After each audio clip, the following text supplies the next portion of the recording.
आता, लेकिन दूसरा बंदा। अरे भाई।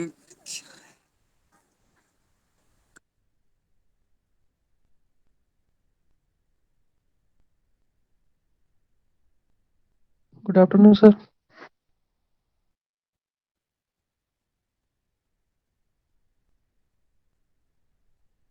हेलो। हाँ, good afternoon.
Okay, so all are present.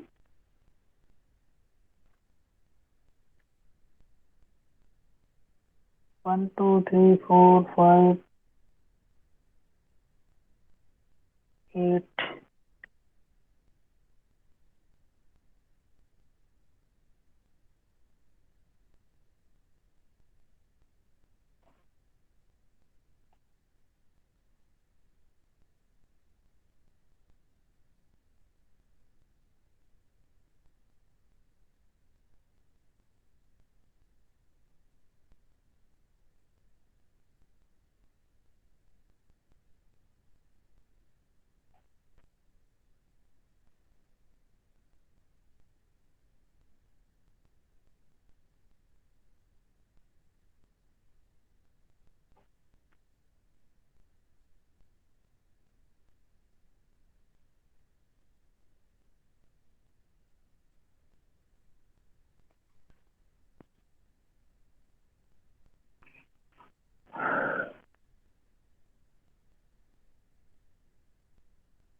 Okay, so let's start.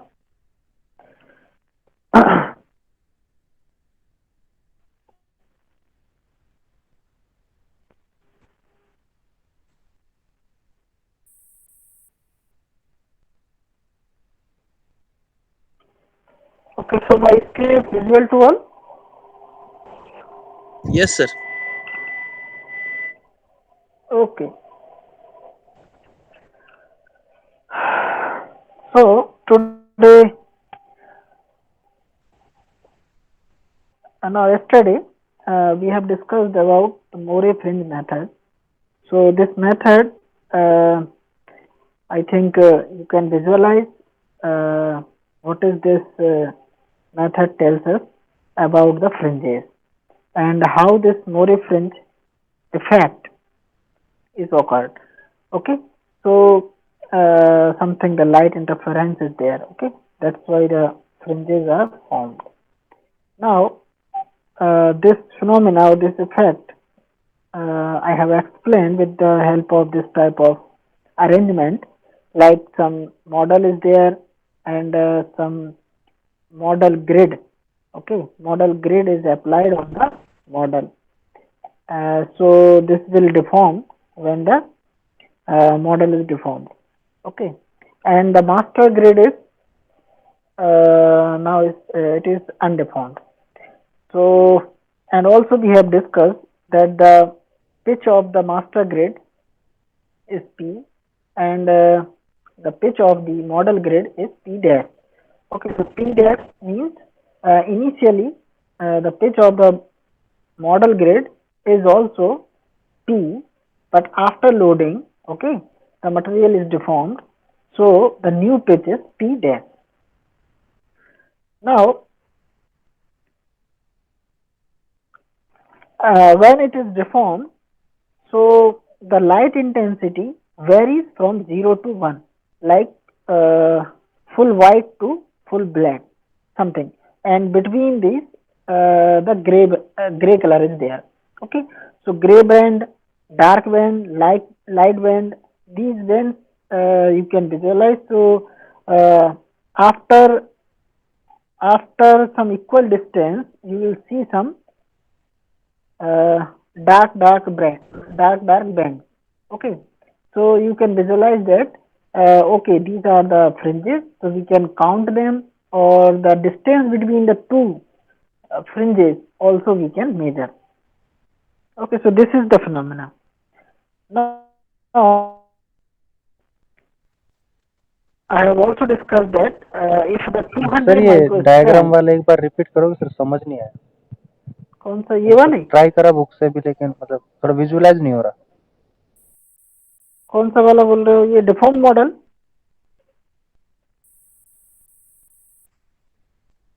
Deform model और अनडिफॉर्म मॉडल? Sir deform model. हाँ, डिफॉर्म मॉडल का मतलब ये हुआ, उसको सिंपल समझो आप कि आपके पास दो ग्रिड हैं, ठीक है, और एक ग्रिड आपके पास कोई स्पेसमैन है जिसका कलर सपोज व्हाइट है, ठीक है। स्पेसमैन के ऊपर आपने किसी एडहेसिव से एक ब्लैक कलर की जो ग्रिड है, ठीक है, मॉडल ग्रिड, उसको आपने उस सरफेस पर पेस्ट कर दिया, ठीक है, और उसके बीच में एक ऑयल फिल्म है। अब उसके ऊपर आपने एक मास्टर ग्रिड रखी हुई है, ठीक है, और मास्टर ग्रिड उससे ऐसा नहीं है कि वो अगर मास्टर ग्रिड पर रखना चलेगी, मास्टर ग्रिड को रखना है एक अरेंजमेंट के साथ, ठीक है, बट उसमें एक ऑयल है तो वो उसको सिलाई कर सकती है, ठीक है। अब मास्टर ग्रिड के ऊपर आपने ऊपर से आपने देखना स्टार्ट किया, ठीक है, और जो मॉडल ग्रिड है उसको आपने एक्सटेंड किया, मॉडल को एक्सटेंड किया, तो जो नीचे वाली ग्रिड है वो स्लाइड करेगी। जैसे ही वो स्लाइड करेगी तो ऐसा होगा कि जो एक सपोज एक जो बिट थी, ये जो इम्पैक्ट बिट मैंने लिखी हुई है, ये जो जिस तरह से मैंने जो व्हाइट व्हाइट कलर के बॉक्स टाइप बना दिए हैं आपके, ये ऑपेक है, इनसे लाइट पास नहीं हो रही है, ठीक है, और जहां मैंने नहीं किया है वहां से लाइट पास हो जाएगी। तो इसको मैं बट ना देख के जो इसका ड्रॉ है ना, वो क्योंकि अब एक सिंगल स्क्रीन पे हम 3D डायग्राम तो बना नहीं सकते, ठीक है, तो अगर ये लाइट सोर्स आ रही है तो हम ऊपर से अगर देखेंगे तो लाइट हमको कहीं पर ज्यादा दिखेगी, कहीं पर कम दिखेगी। Okay, that is the band, that is the average source. ये जो ग्रीन कलर में मैंने सर्कल है कि कुछ लाइट बैंड है, कुछ डार्क बैंड है, इस तरह से दिखेंगे आपको। अगर वो लाइट इन ओपेक ओपेक से पास हो तो ऑब्वियसली आपको देयर इज नो लाइट। अगर लाइट स्पेस में से पास होगी, ये ओपेक पोर्शन है ग्रेड, तो आपको लाइट का पूरा ब्राइटनेस दिखेगी उसकी। ठीक है, तो ब्राइटनेस, डार्कनेस और ग्रे, इफ अगर पूरी तरह से दोनों सामने आ गई तो वो पूरा डार्क हो गया। लेकिन अगर आधी डार्क हो गई, आधा पोर्शन उसका, जैसे कि हमने डिफॉर्म किया है कि आधा पोर्शन में दोनों के जो ओपेक पोर्शन है वो आ रहे हैं और आधे पोर्शन में सिर्फ एक ग्रेड का ओपेक पोर्शन आ रहा है। ठीक है, तो एक ग्रेड का अगर ओपेक पोर्शन आएगा तो ग्रे लेवल हो जाएगा, क्योंकि वो पूरी तरह से ब्लैक नहीं हो पाई। अगर मास्टर और मॉडल दोनों ग्रेड का अगर ओपेक पोर्शन एक साथ आ गया तो पूरी तरह से ब्लैक हो गई, जिसको हम डार्क फ्रिंज बोल रहे हैं, डार्क बैंड। तो इस तरह से आपको बैंड दिखाई देगा। सर यदि ठीक एक है, का ओपन यही पोर्शन मोर फ्रिंजेस नहीं है। आएगा तो वो तो फिर रोक देगा ना लाइट को। किस, कौन सा, यदि एक क्या का बोल रहे हो? ओपन पोर्शन, हाँ, यदि एक का ओपेक, यदि एक का ओपेक आता है दूसरे का नहीं आता है तो फिर तो लाइट पास नहीं होगी ना, डार्क ही होगी ना वो। हाँ बिल्कुल, लेकिन पूरी तरह से डार्क नहीं है ना। ग्रे कलर का मतलब क्या हुआ? ग्रे कलर का मतलब है कि वो लगभग लगभग ब्लैक के करीब है, लेकिन पूरी तरह से ब्लैक नहीं हो पाया है। जैसे मान के चलो आपके पास लाइट सोर्स आती है ना। अब अगर आपके पास सपोज दो कर्टन है ना, आप एक कर्टन रखोगे तो कुछ कुछ थोड़ा सा आपको इधर उधर से लाइट का आ रहा होगा, इतना डार्कनेस नहीं दिख रही होगी। लेकिन आपने अगर दो कर्टन रख दिए, दो पर्दे एक साथ रख दिए, तीन पर्दे रख दिए, तो लाइट फिर पूरी तरह से ब्लैक हो गया। तो ब्लैक में भी कैटेगरी है ना कि कम ब्लैक, ज्यादा ब्लैक, इस तरह से लाइट सोर्स आपको दिखेगा। नहीं आया समझ में? Yes sir. है यस ना? सर, अब आ गया। ओके। सो अब इसके बाद हमने जब डिफॉर्म मॉडल किया,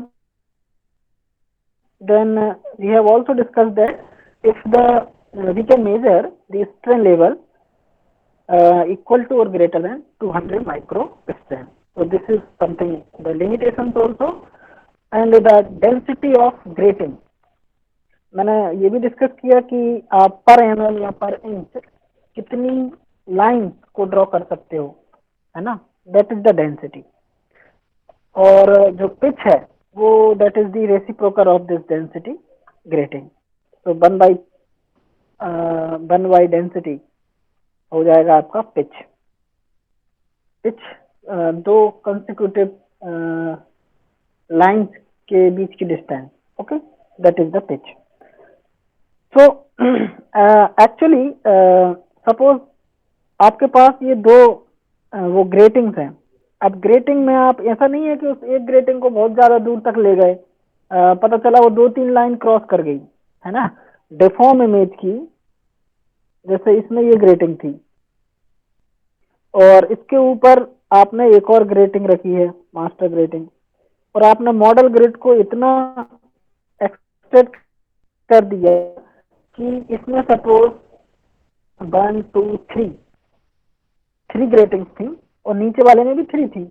आपने इसको जब या तो मास्टर ग्रेड तो यही रह गई, तो अगली वाली ग्रेटिंग पता चला यहाँ निकल गई,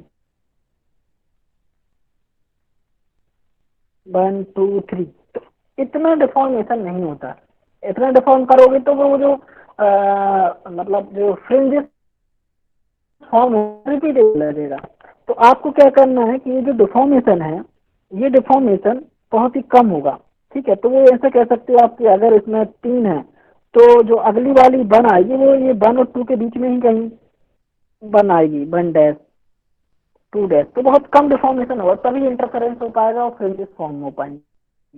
ठीक है, या यूं कहें कि आपकी अगर एक में n फ्रिंजेस हैं तो जब हम डिफॉर्म करेंगे तो इसमें, क्योंकि ये एक फ्रिंज बाहर निकल गई तो यहाँ तो इंटरफेरेंस हो नहीं पाएगा, तो इसको छोड़ देंगे। तो अभी जो इंटरफेरेंस होगा एरिया में, जो मॉडल ग्रेड है उसमें उसमें n-1 फ्रिंजेस, n-1 आपकी लाइन्स होंगी उसके अंदर, अगर एक्सपेक्ट कर दिया तो। या हम कम प्रेस कर रहे हैं तो उसमें n+1 हो जाएंगी, एक और एक्स्ट्रा उसके अंदर आ गई मॉडल ग्रेड में। तो मॉडल ग्रेड में एक या तो ज्यादा हो सकती है या एक कम हो सकता है, उसके बीच में ही हमको इंटरफेरेंस और स्ट्रेन है वो मतलब फ्रिंजेज है वो फॉर्म होंगी। तो इतना ज्यादा हमको एक्सटेंड नहीं करना है, उसमें एक फ्रिंज तक का ही उसमें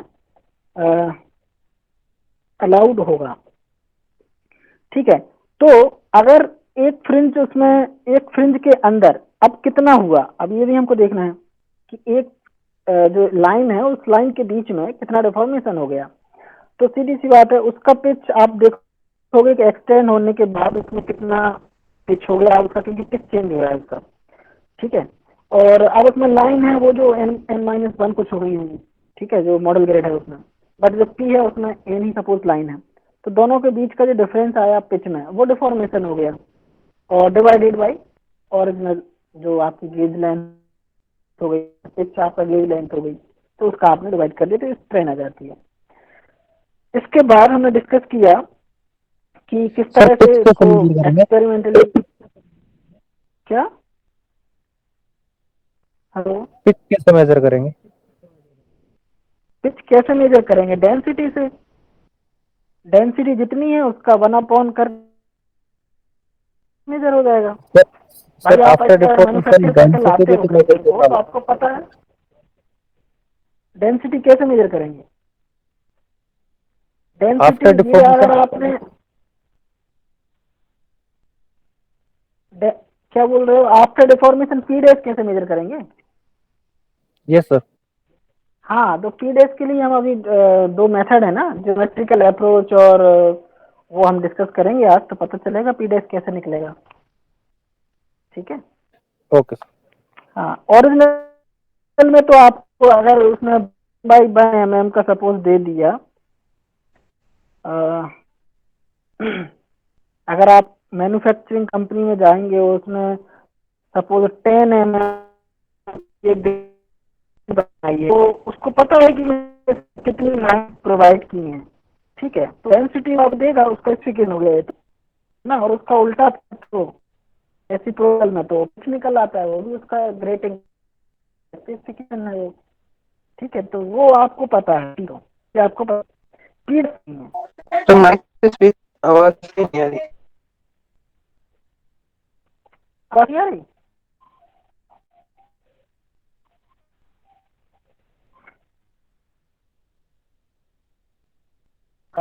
हेलो, अभी,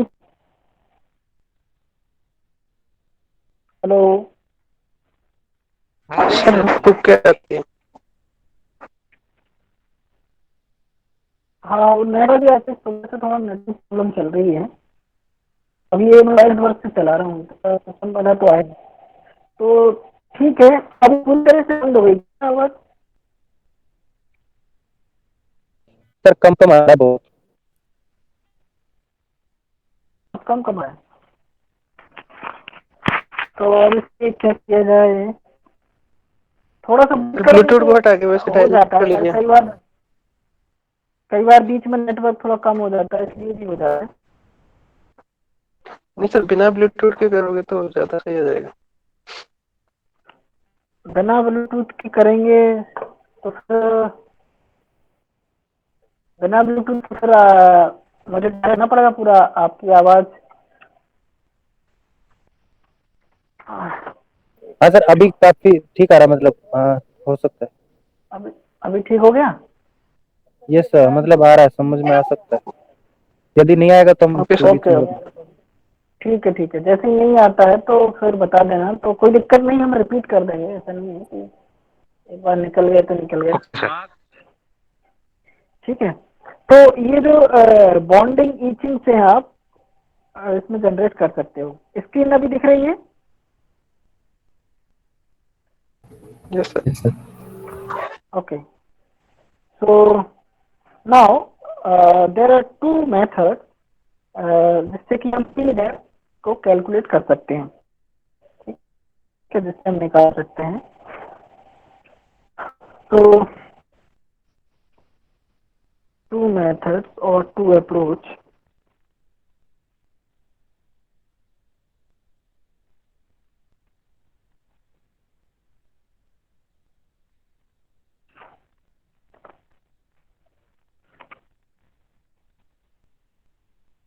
One is geometrical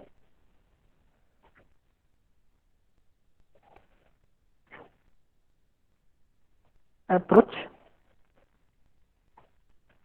and second one is displacement approach. Second one is displacement approach.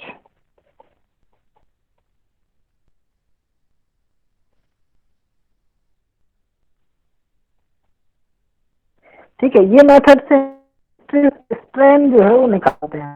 तो स्ट्रेन निकालने के लिए ऑब्वियसली आपको अगर पी डैश की जरूरत पड़ेगी तो वहाँ पी डैश निकल आएगा, है ना। और डायरेक्टली अगर हमको पी डैश की जरूरत नहीं पड़ रही है, किसी और क्वांटिटी से अगर हम मेजर कर सकते हैं, स्ट्रेन हो जाएगी। ठीक है, तो ये नहीं कि आप पी डैश निकालने की मेथड है। ठीक है, स्ट्रेन या डिस्प्लेसमेंट मेजर करने के लिए मेथड है। ठीक है,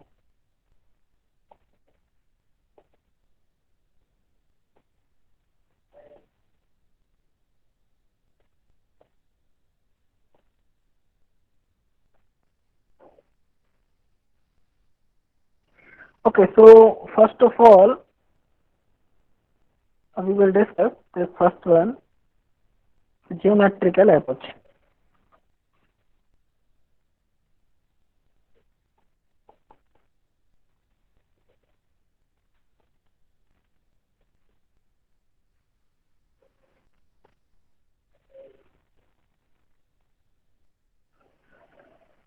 Okay,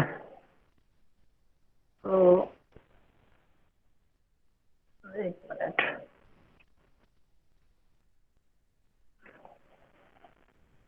So there are three cases. There are three cases. One we can interpret the geometry for pure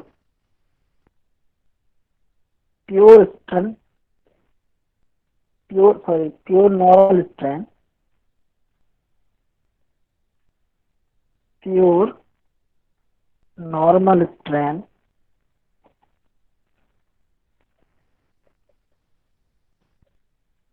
perpendicular to grid lines, perpendicular to grid lines.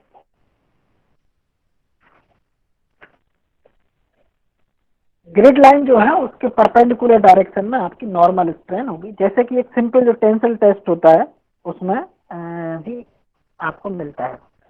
तो consider the ideal case,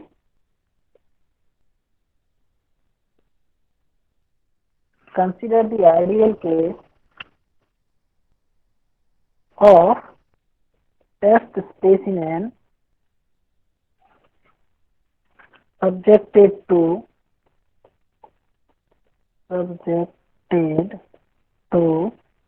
uniaxial tension or compression, whatever, along the principal